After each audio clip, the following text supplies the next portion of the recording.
అది మహారాష్ట్రలోని యవత్మాల్ నగరం.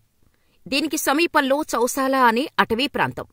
జాగింగ్, రన్నింగుకు వెళ్లేవారితో చాలా బిజీగా ఉంటుంది.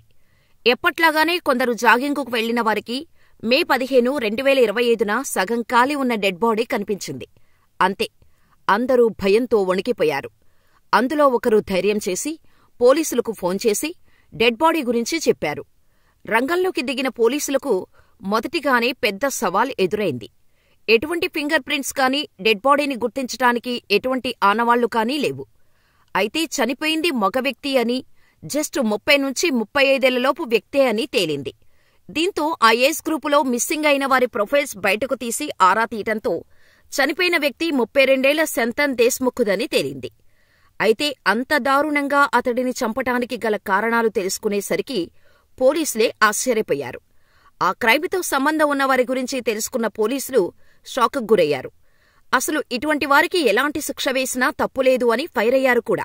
ఇంతకీ ఆ మర్డర్ ఎవరు చేశారు? ఎందుకు మర్డర్ చేశారు? పోలీసులే షాకయ్యేలా ఏం జరిగింది? Watch the story. మహారాష్ట్రలోని యవత్మాల్ నగరానికి చెందిన సంతన్, నిధి లవర్స్ ఏడాదిపాటు లవ్ చేసుకుని పెద్దలను ఒప్పించి మరీ పెళ్లి చేసుకున్నారు. సంతన్ పోరుపడలేక ఇంట్లోవారు పెళ్లికి ఒప్పుకున్నారు. కాని సంతన్ తల్లిదండ్రులకు అస్సలు ఈ పెళ్లి ఇష్టం లేదు. అయితే సంతన్కు అప్పటికే డ్రగ్స్ అలవాటు ఉండేది. పెళ్లికి ముందు ఆ అలవాటు మరింత పెరిగింది. దీంతో పెళ్లవగానే తమ కుటుంబానికి దూరంగా వేరుకాపురం పెట్టాలని చెప్పేశారు. దీంతో వేరుకాపురం పెట్టారు. సుయోగ్ నగర్లో ఇల్లు అద్దెకు తీసుకున్న సంతన్, నిధి ఒకటే స్కూల్లో పనిచేసేవారు. సంతన్ యవాత్మన్లోని సన్రైజ్ ఇంగ్లీష్ మీడియం స్కూల్లో టీచర్గా పనిచేస్తుండగా ఆయన భార్య నిధి దేశ్ముఖ్ అదే స్కూలుకు ప్రిన్సిపల్గా పనిచేసేవారు. లవ్లో ఉన్నప్పుడు సంతన్ గురించి నిధికి పెద్దగా ఏం తెలియదు. కాని పెళ్లైన తర్వాతే సంతన్ నిజస్వరూపం అర్థమైంది నిధికి. పెళ్లైతే చెడు అలవాట్లన్నీ మానేస్తాడని నిధి అనుకుంది. కాని పెళ్లైన కొన్ని నెలలకే సంతన్ వేధింపులు భరించలేకపోయింది.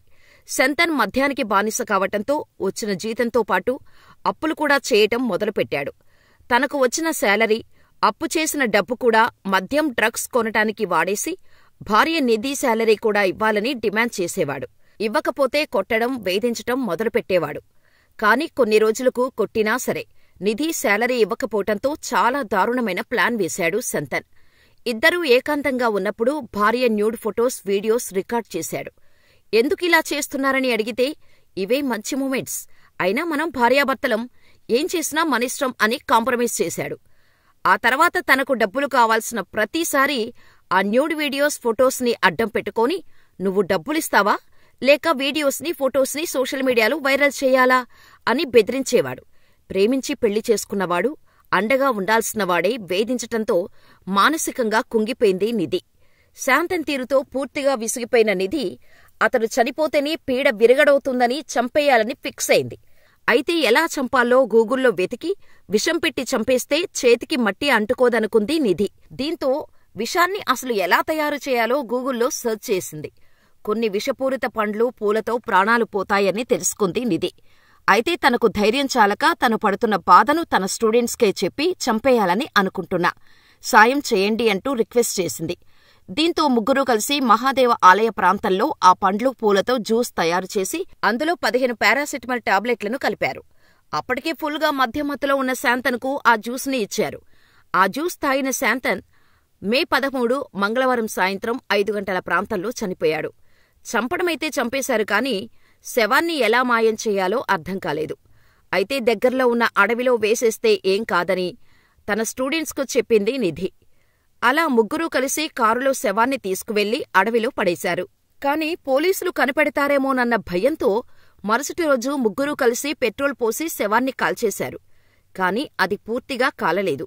భర్తను చంపేసి కాల్చేసిన తర్వాత సంతన్ కనిపించకుండా పోయినట్టు నిధి యాక్టింగ్ మొదలుపెట్టింది. సంతన్ ఫోన్ని నిధి ఆన్లోనే ఉంచి ఆయనకు పదే పదే కాల్స్ చేశారు. పోలీసులకు అనుమానం రాకుండా ఆమె సంతన్ ఫోన్లకు మెసేజ్లు కూడా పంపించేది. ఇదిలా ఉండగా గుర్తు తెలియని మృతదేహం కనిపించినట్టు లోహారా పోలీస్ స్టేషన్లో కంప్లైంట్ రిజిస్టర్ అయింది. కాని ఆ డెడ్ బాడీ గురించి ఎటువంటి ఆచూకీ గానీ, ఎటువంటి మిస్సింగ్ కంప్లైంట్ గానీ రిజిస్టర్ అవ్వలేదు. దీంతో ఇన్వెస్టిగేషన్ అస్సలు ముందుకు కదలటం లేదు. సరిగ్గా అప్పుడే సంతన్ ఫ్రెండు వల్ల కీలక సమాచారాన్ని రాబట్టగలిగారు. మే 13వ తేదీన సంతన్తో కలిసి బార్లో మద్యం తాగిన అతను ఓ ఫోటో కూడా తీసుకున్నారు.